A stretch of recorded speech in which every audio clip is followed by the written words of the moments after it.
spent the last decade subjecting myself to pain and humiliation, hopefully for a good cause, which is self-improvement. And I've done this in 3 parts. So first I started with the mind, and I decided to try to get smarter by reading the entire Encyclopedia Britannica from A to Z, or more precisely from Aak to Ziviec. And here's a little image of that. And this was an amazing year. It was really a fascinating journey.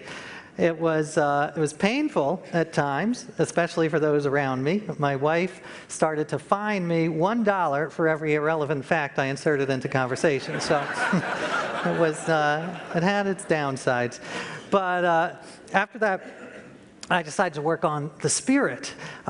As I mentioned last year, I grew up with no religion at all. I'm Jewish, but I'm Jewish in the same way the Olive Garden is Italian. So, not really. But I decided to learn about the Bible and my heritage by actually diving in and trying to live it and immerse myself in it. So I decided to follow all the rules of the Bible, and from the 10 Commandments to growing my beard, because Leviticus says you cannot shave. So this is what I looked like by the end. Thank you for that reaction. Yeah, I look a little like Moses or Ted Kaczynski. I got both of them. So there was the topiary there. And yeah, there's the sheep. Now, the final part of the trilogy was I wanted to focus on the body and try to be the healthiest person I could be, the healthiest person alive. So that's what I've been doing the last couple of years. And I just finished a couple of months ago. And I have to say thank God, because living so healthily was killing me. It was so overwhelming, because the amount of things you have to do, it's just mind-boggling. I was listening to all the experts and talking to sort of a board of medical advisors, and they were telling me all the things I had to do. I had to eat right, exercise, meditate, pet dogs, because that lowers the blood pressure. I wrote the book on a treadmill. It took me about 1,000 miles to write the book. I had to put on sunscreen. This was no small feat, because if you listen to dermatologists, they say that you should have a shot glass full of sunscreen, and you have to reapply it every 2 to 4 hours. So I think half of my book advance went into sunscreen. I was like a glazed donut for most of the year. There was the washing of hands. I had to do that properly. And my immunologist told me that I have to wipe down all of the remote controls and iPhones in my house, because those are just orgies of germs. So that took a lot of time. I also tried to be the safest person I could be, because that's a part of health. I was inspired by the Danish Safety Council. They started a public campaign that says, a walking helmet is a good helmet. So they believe you should not just wear helmets for biking, but also for walking around. And you can see there they're shopping with their helmets. So yeah, I tried that. Now it's a little extreme, I admit, but if you think about this, this is actually, the Freakonomics authors wrote about this, that more people die on a per mile basis from drunk walking than from drunk driving. So something to think about tonight if you've had a couple. So I finished, and it was a success in a sense. All of the markers went in the right direction. I lost, my cholesterol went down, I lost weight. My wife stopped telling me that I looked pregnant, so that was nice.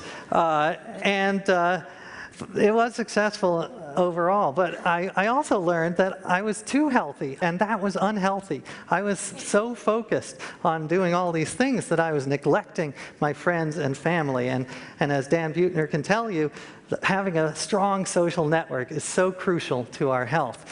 So I finished, and I kind of went overboard on the week after the project was over. I went to the dark side, and I just indulged myself. It was like something out of Caligula, but without the sex part, because I have 3 young kids, so that wasn't happening. But the overeating and the overdrinking, definitely. I finally have stabilized. So now I'm back to adopting many of, not all, I don't wear a helmet anymore, but a lot of the, dozens of the healthy behaviors that I adopted during my year. It was really a life-changing project. And I, of course, don't have time to go into all of them. Let me just tell you two really quickly. The first is, and this was surprising to me, I didn't expect this to come out, but I live a much quieter life now. Because we live in such a noisy world, you know, it's so noisy. There's trains and planes and cars and Bill O'Reilly, he's very noisy. And this is a real underestimated, underappreciated health hazard. Not just because it harms our hearing, which it obviously does, but it actually initiates the fight or flight response. A loud noise will get your fight or flight response going, and this, over the years, can cause real damage, cardiovascular damage. The World Health Organization just did a big study that they published this year, and it said, it was done in Europe, and they estimated that 1.6 million years of healthy living are lost every year in Europe because of noise pollution, which is, so they think it's actually very deadly. So I have, and by the way, it's also terrible for your brain. You know, it really impairs cognition. And our founding fathers knew about this. When they wrote the Constitution, they put dirt all over the cobblestones outside the hall so that they could concentrate. So without noise reduction technology, our country would not exist. So as a patriot, I felt, you know, it was important to, I wear all the earplugs and the earphones, and it's really improved my life in a surprising and unexpected way. And the second point I want to make, the final point, is that, and it's actually been a theme of TED-Med, that joy is so important to your health. That you cannot, none of these behaviors, very few of these behaviors will stick with me unless there's some sense of pleasure and joy in them. And just to give you one instance of this, food, you know, the junk food industry is really great at pressing our pleasure buttons and figuring out what's the most pleasurable. But I think we can use their techniques and apply them to healthy food. To give just one example, we love crunchiness, mouthfeel. So I've tried to incorporate crunchiness into a lot of my recipes, throw in some sunflower seeds, and you can almost trick yourself into thinking you're eating Doritos. And it has made me a healthier person. So that is it. The book about it comes out in April. It's called Drop Dead Healthy, and I hope that I don't get sick during the book tour. That's my greatest hope. So thank you very much.